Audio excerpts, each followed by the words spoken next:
Friend success એકેડમીમાં આપ સૌનું સ્વાગત છે। આજે આપણે બાંયધરી કમિશનના હિસાબોમાં દાખલા નંબર 11 વિશે માહિતી મેળવશું। મને આ દાખલા માટે ઘણી બધી કમેન્ટ્સ આવેલી છે કે દાખલા નંબર 11 સોલ્વ કરાવો, એટલે આજે આપણે દાખલા નંબર 11 સોલ્વ કરીશું। ચલો શું કીધું છે એમાં જોઈ લઈએ। બે ટાઈપના પૂછ્યું છે, દલાલોને નિશ્ચિત બાંયધરી કે જમા રકમ ન મળે અને જમા મળે। મેં બંનેના કોષ્ટક બનાવેલો છે, જમા ન મળે અને નીચે જમા મળે। ચલો પહેલા જવાબદારી છે એ લખી નાખીએ આપણે। જવાબદારી ચલો કેટલાની આપી છે તો કે લાલ, બાલ અને પાલ 2,40,000, 1,60,000, 2,40,000, 1,60,000 અને 60,000। ટોટલ કેટલી થશે? 2,40,000 પ્લસ 1,00,000 પ્લસ 60,000 કેટલા થાય? 4 લાખ। ચલો જમા ન મળે છે એટલે નિશ્ચિત આમાં માઇનસ થશે નહીં, ડાયરેક્ટ પહેલા કઈ માઇનસ કરશું? નિશાની વાળી। ચલો નિશાની વાળી અરજીઓ કઈ કઈ છે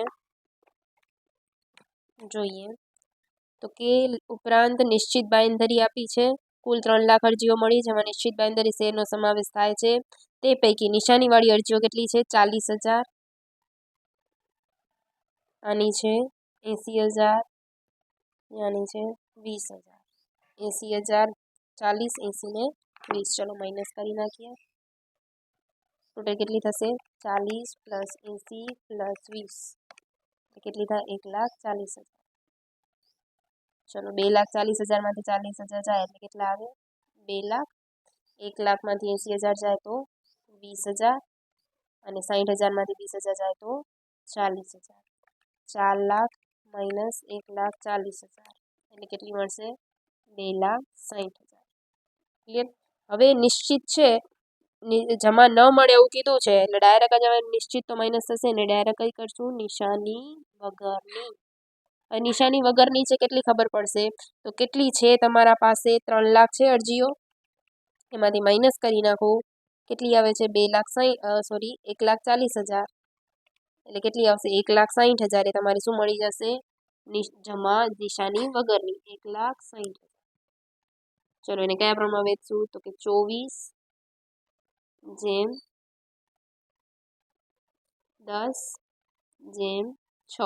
કયા પ્રમાણમાં વેચશું? 24/10/6। ચલો વેચી નાખીએ।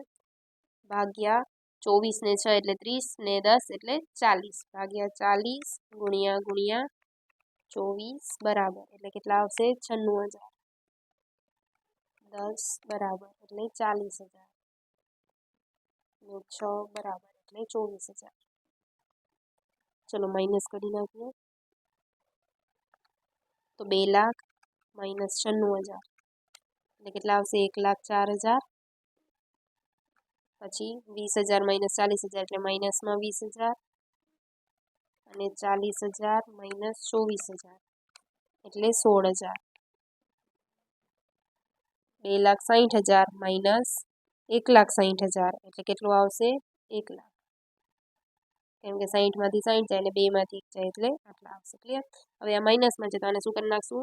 પ્લસમાં કોનું આવે છે? 12 નો વધારો પ્લસમાં 20,000 કયામાં પ્રમાણમાં? 24/6 ના પ્રમાણમાં વેચી દઈએ। 20,000 ગુણ્યા 24 ભાગ્યા 30 એટલે કેટલા આવશે? 16,000 અને બાકીના અહીંયા કેટલા આવશે? 4,000। અહીંયા તો ડેશ જ થઈ જશે। ચલો માઇનસ કરીએ। 1,04,000 માઇનસ 16,000 એટલે કેટલા આવશે? 88,000।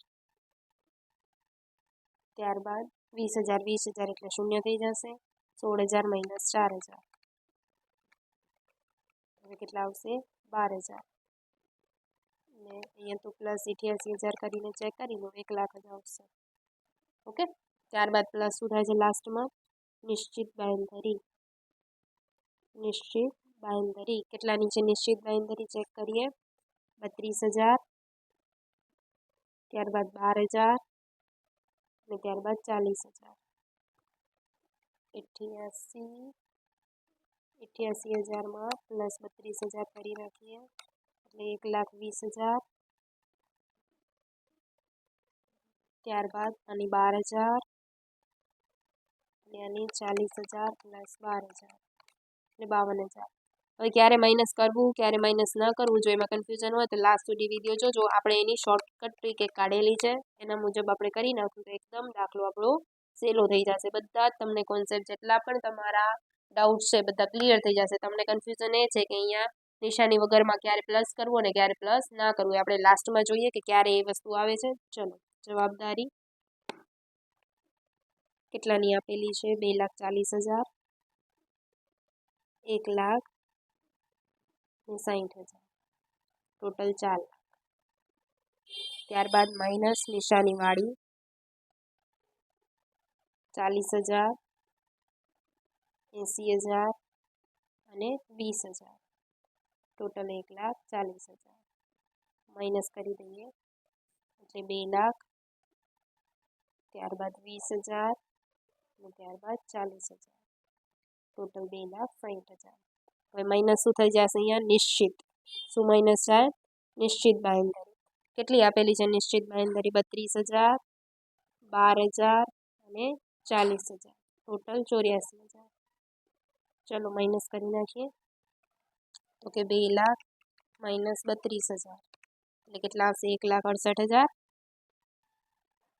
ત્યારબાદ 20,000 માઇનસ 12,000 8,000. ત્યારબાદ 40,000 માઇનસ 40,000 એટલે 0. 2,60,000 માઇનસ 84,000 એટલે 1,76,000. ચલો આ તો માઇનસ થઈ ગયું. હવે શું માઇનસ કરવાનું આવે તો કે નિશાની વગરની.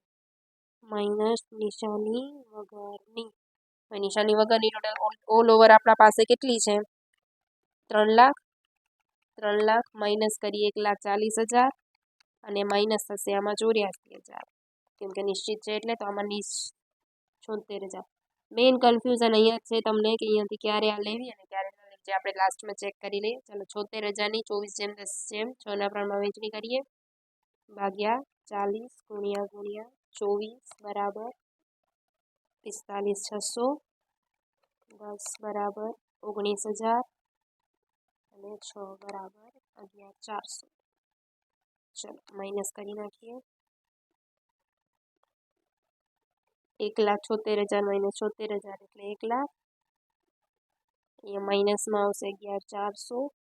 અહીંયા પણ માઇનસમાં આવશે માઇનસ 11,000.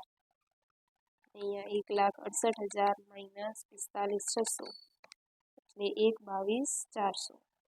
હવે આ બંને માઇનસમાં છે તો એને પ્લસમાં કરવા પડશે એટલે પ્લસ 12નો વધારો. અહીંયા આવશે પ્લસ 11,000, અહીંયા આવશે માઇનસ 11,000. ત્યારબાદ પ્લસ 12નો વધારો. અહીંયા આવશે પ્લસ 11,400, અહીંયા આવશે માઇનસ 11,400 એટલે ઇન શોર્ટ આ બંનેમાંથી શું થઈ જશે? માઇનસ. ચલો 0 0 માઇનસ 11,000 સોરી માઇનસ 11,400 એટલે કેટલા આવશે? 1 લાખ.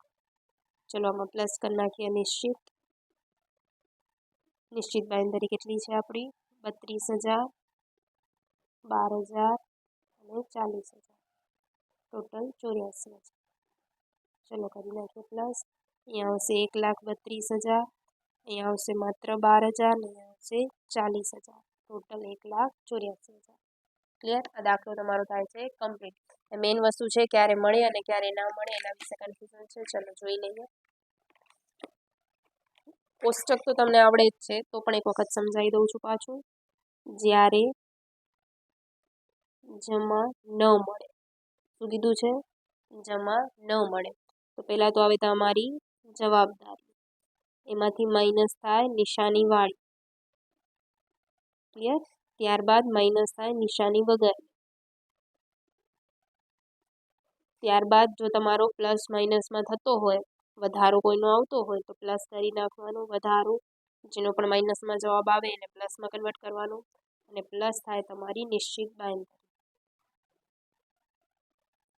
આ તમારી લાસ્ટ આન્સર કી બનશે. આમાં કેટલા સ્ટેપ થાય? 1 2 અને મેઇન 3 સ્ટેપ. નિશાનીવાળી માઇનસ કરો, નિશાની વગરની માઇનસ કરો અને નિશ્ચિત બાંહેધરી પ્લસ કરો. જમા ન મળે. માની લો જમા મળે છે તો એની પણ શું થશે? જવાબદારી. એમાંથી માઇનસ થાય નિશાનીવાળી ત્યારબાદ માઇનસ નિશ્ચિત માઇનસ થાય, એમાં શું થાય? નિશ્ચિત બાંયધરી. ત્યારબાદ માઇનસ નિશાની વગરની. ક્લિયર? ત્યારબાદ જો પ્લસ તમારો વધારો થતો હોય તો આવે, ન થતો હોય તો નો આવે. અને લાસ્ટમાં તમારું શું પ્લસ થાય? નિશ્ચિત. આ જે તમારો લાસ્ટ આન્સર આવશે એ તમારો લાસ્ટ આન્સર. આની અંદર કેટલા સ્ટેપ બને? 1 2 3 અને 4. હવે કયો સ્ટેપ નવો થાય? તો કે જો જમા મળે ને તો એક આ સેકન્ડ નંબરનો સ્ટેપ તમારો વધી જાય. નિશ્ચિત બાંયધરીમાં માઇનસ થાય, નીચે પ્લસ થાય. આની અંદર ખાલી નીચે જ પ્લસ થાય, ઉપર માઇનસ થતી નથી. એટલે કે નિશાની વાળી, નિશાની વગરની અને નિશ્ચિત. અહીંયા નિશાની વાળી, નિશ્ચિત, નિશાની વગરની અને નિશ્ચિત બાંયધરી. ક્લિયર? મેઇન વસ્તુ એ છે કે નિશાની વગરનીમાં ક્યારેક કન્ફ્યુઝન ત્યાં છે. ચલો તો નિશાની વગરની માટે જોઈએ. નિશાની વગરની અરજીઓ કઈ રીતે મળે? કોણ છે? નિશાની વગરની અરજીઓ. એટલે કે આ નંબરની આમાં આવશે સેકન્ડ નંબર, આમાં આવશે થર્ડ નંબર. આ કઈ રીતે મેળવાય છે? એના માટેનો રૂલ છે. ચલો આ નોટ ડાઉન કરી લેજો. જ્યારે તમને નિશ્ચિત બાંયધરી સાથે અથવા સમાવેશ એવું લખેલું હોય, શું લખેલું હોય? સાથે અથવા તો સમાવેશ. હવે એની અંદર બી 2 પોઈન્ટ આવે, તો કે જમા મળે અને જમા ન મળે. તો જમા મળે એ કીધું હોય તો કુલ માઇનસ કુલમાંથી કઈ પહેલા તો નિશ્ચિત જે હશે એ તમારી નિશાની વાળી તો જે હશે એ માઇનસ થશે. નિશાની વાળી જે હશે તમારી એ તો માઇનસ કરવાની જ રહેશે. અને એમાંથી પણ હજી પણ માઇનસ થશે તમારી આ નિશ્ચિત. શું માઇનસ થાય? નિશ્ચિત. જ્યારે સાથે એવું કીધું હોય તો. અને અહીંયા આવશે કુલ માઇનસ નિશાની વાળી, જ્યારે જમા ન મળે એવું કીધું હોય તો. ક્લિયર?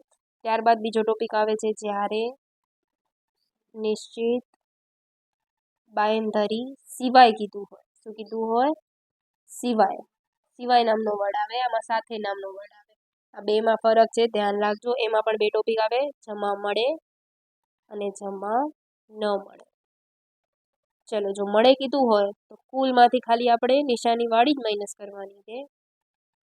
અને જો ન મળે કીધું હોય તો કુલ માઇનસ નિશાની વાળી તો કરવાની જ. અને આમાં પ્લસ થઈ જશે તમારી નિશ્ચિત બાંયધરી. શું થઈ જાય? નિશ્ચિત બાંયધરી પ્લસ. આપણે દાખલાઓના ગણિત લીધા છે, એક વખત ચેક કરવું. આ મેઇન કોષ્ટક છે તમારો. જ્યારે સિવાય હોય ને જમા મળે તો કુલ માઇનસ નિશાની વાળી, અને જમા ન મળે તો કુલ માઇનસ નિશાની વાળી પ્લસ નિશ્ચિત. જમા મળે તો કુલ માઇનસ નિશાની વાળી માઇનસ નિશ્ચિત. જમા ન મળે તો કુલ માઇનસ નિશાની. આ શોર્ટકટ ટ્રીક છે, આના મદદથી પણ તમે દાખલા ગણી શકો છો. Thank you.